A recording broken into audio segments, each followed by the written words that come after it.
Yoga basics, Chaturanga dandasana. Chatura means 4, the number 4. Anga is a limb, like a tree branch. Danda is a stick, asana pose. Chaturanga dandasana, 4-limb stick pose. So Chaturanga is a pose super commonly misaligned in yoga, and guess what? You do misaligned Chaturangas over and over and over again, and I promise you, you will get a shoulder injury. So let's talk about how to keep your Chaturangas safe and aligned, and I'm also going to show you how you can know if your Chaturangas are safe and aligned. So we start in plank pose, Kumbhakasana. Shoulders are over the wrists, feet are hips distance apart, hugging the thigh muscles up to the bone, scooping the lower belly in and up. Chin is slightly up and back. That's called Jalandhara Bandha. Take a big breath in, and then this pose is done on an exhale. You lower until your shoulders or elbows are 90 degrees. Now this one is a big time tricep workout. It also is core strengthening, leg strengthening, and shoulder strengthening. Often we see yogis do their chaturangas like this. Or we also see the snake. That one hurts my shoulders just demoing it. Or we see yogis dip super low. The problem with this is that our shoulder is a ball and socket joint. This is the socket or the glenohumeral head of, the glenohumeral joint of the shoulder. And then the top of our femur bone, that's this guy, is like a ball. So a ball and socket joint looks like this. Now, if we continually push against the front of that joint by dipping our shoulders in our chaturangas, we're straining the joint. So eventually, it's okay to do it once, twice, 300 times. The 400th time, you might get a shoulder injury, or it might happen on the 10th time. So we really want to be mindful. In order to keep safety in the shoulder joint, we want to find symmetry in this joint. So imagine, like, again, your shoulder is a ball and socket joint. Imagine like there's an equal amount of space around the whole head of this femur bone in the joint. In other words, we don't want to dip our shoulders. We don't ever want to see the heads of the shoulders pointing to the ground. So that's the most common misalignment in Chaturanga, is people dip their shoulders like this. So when you're practicing Chaturanga, only go down as much as you can keep the heads of your shoulders facing forward. So maybe for you, that means your Chaturanga will be about an inch down.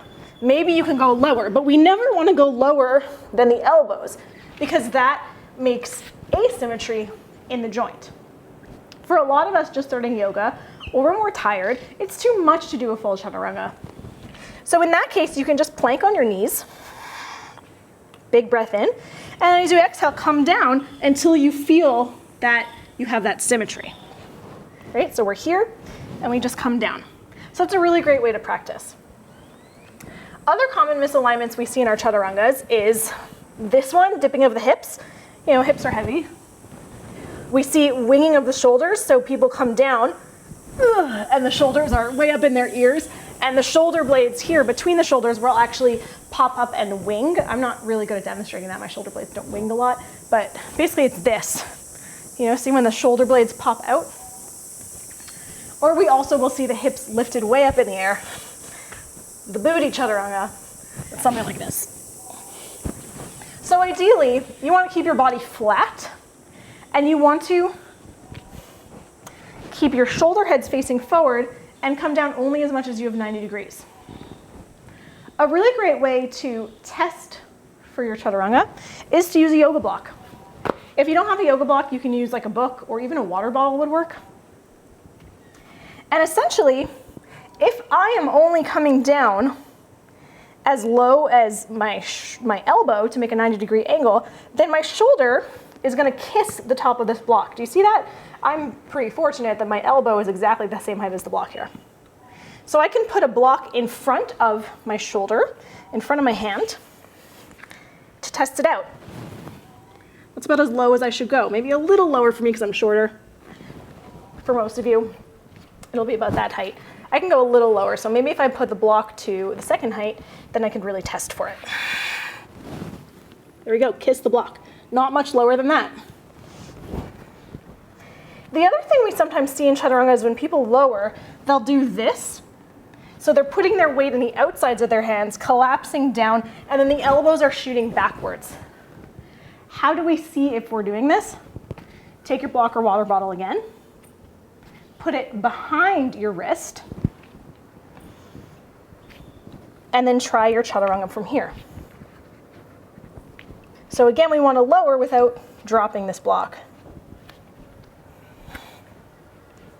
Find that alignment. Shoulders underneath wrists. Legs are strong. Big breath in. Exhale.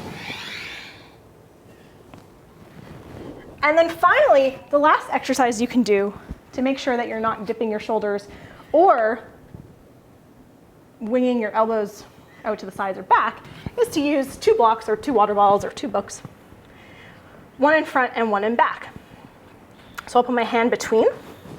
And the idea here is to kiss this block without tipping that block. Big breath in. Exhale. And then I can come into my upward facing dog. And that, my friends, is an aligned Chaturanga Dandasana.